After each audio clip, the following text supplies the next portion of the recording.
Today, on 26th of October 2020, let us discuss why you should be bearish.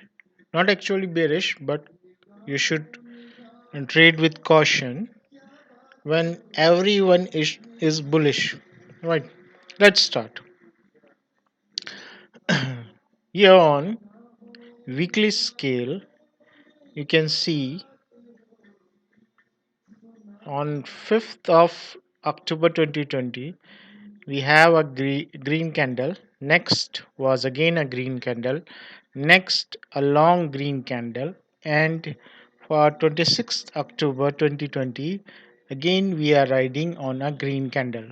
So consecutively there are 3 weeks, 3 green weeks, 3 bullish weeks. Okay, so uh, three or more than 3 bullish weeks is an indication that you should trade with a caution. Now, why you should trade with a caution? Why at this particular point, I'm saying that there is a probability of correction for 10 to 20%. The correction may go further from 20% to 30%, but let's limit it to 20 only. So uh, we may see a correction of 10 to 20% within a week. And why I'm saying so, let's discuss.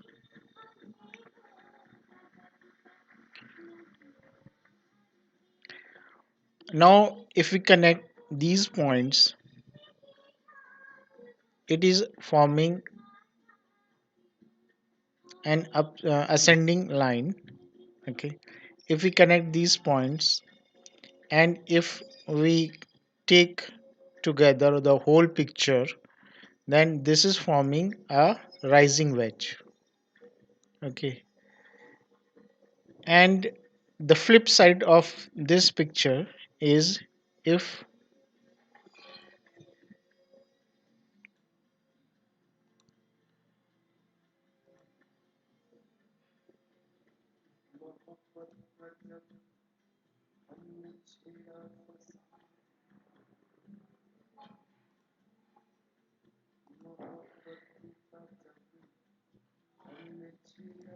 it is forming inverse head and shoulder. On one side it is forming a rising wedge, and on the flip side it is forming a inverse head and shoulder. So this is very tricky. You should trade with caution. The result of inverse head and shoulder is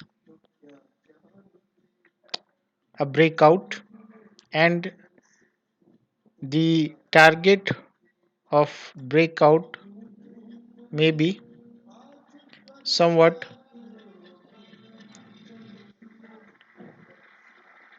20,000, near 20,000.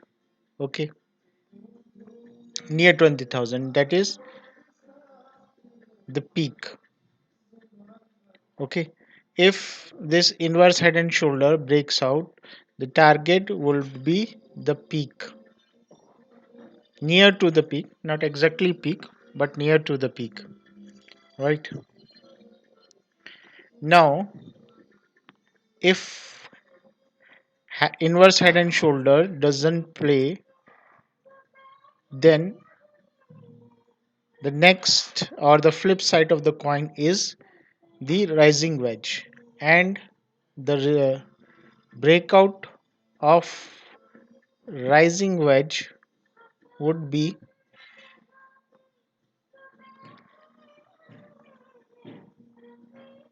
near to 6,500.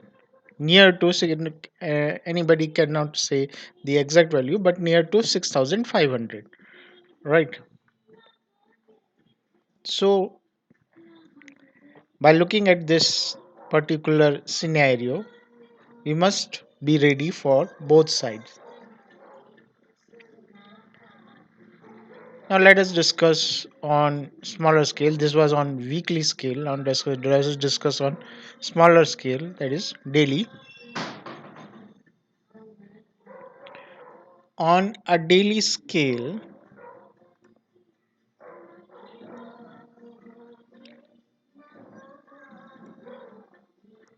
if I consider taking Fibonacci retracement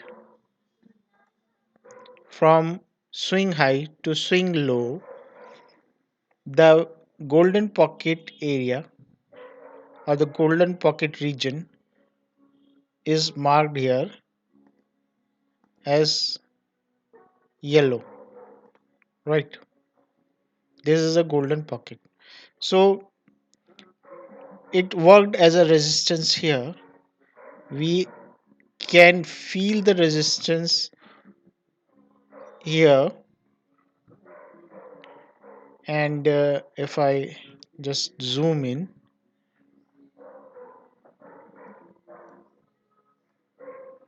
this is the rising wedge that we have discussed earlier.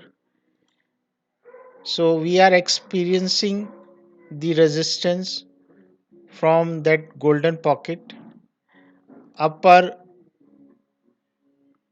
limit of rising wedge, and if we connect this blue line from here to here, then this blue line is also forming as a resistance. So if we'll take this into consideration, then we can see we have a channel here, and there is a resistance of upper limit of this channel. Okay, so at this particular point, at this particular point, it is a convergence of many resistance. First and foremost, it is a convergence of golden pocket region. Okay, earlier we saw, let us discuss, it is a convergence of golden pocket region. It is a convergence of this channel upper limit. It is a convergence of this rising wedge upper limit, and it is a conversion of this blue line. So we have many line converging, resistance line converging here. It is impossible, just impossible. It is let me say, it is impossible at this moment to break this and go up. Okay, it have to correct from here, and the correction would be from 10% to 20% and may go further to 30%, right?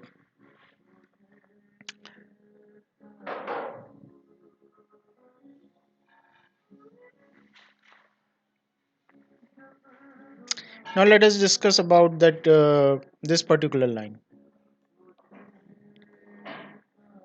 Yeah,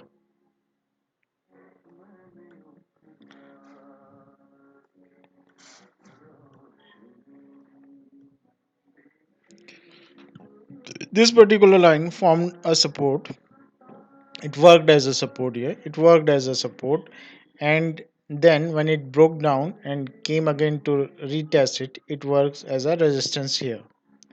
Okay, so now from here we see that it is a very important line because it worked as a support,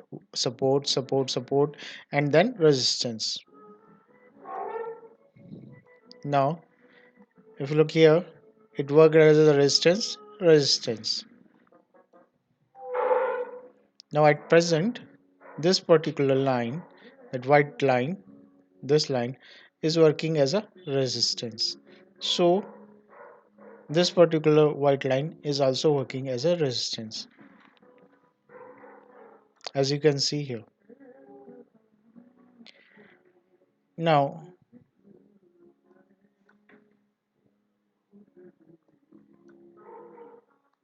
you see here, resistance, resistance,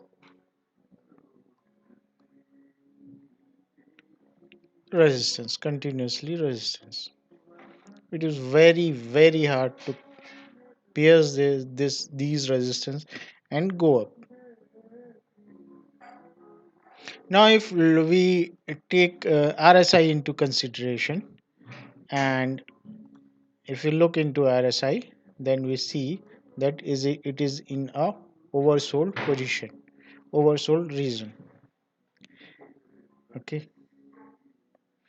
Now, if we consider the free fear and greed index, yesterday it was extreme greedy, that was 76, and today it is greedy.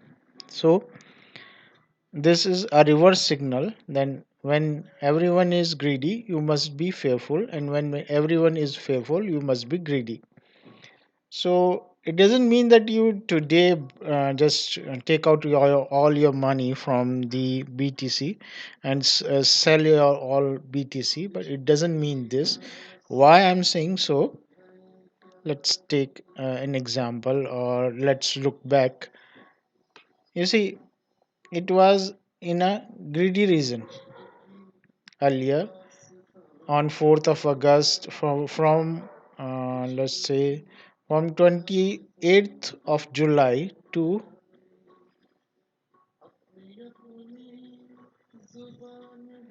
from 28th to July to, let's say, 2nd of September. From 28th July to 2nd of September, BTC remain in an extreme greedy region.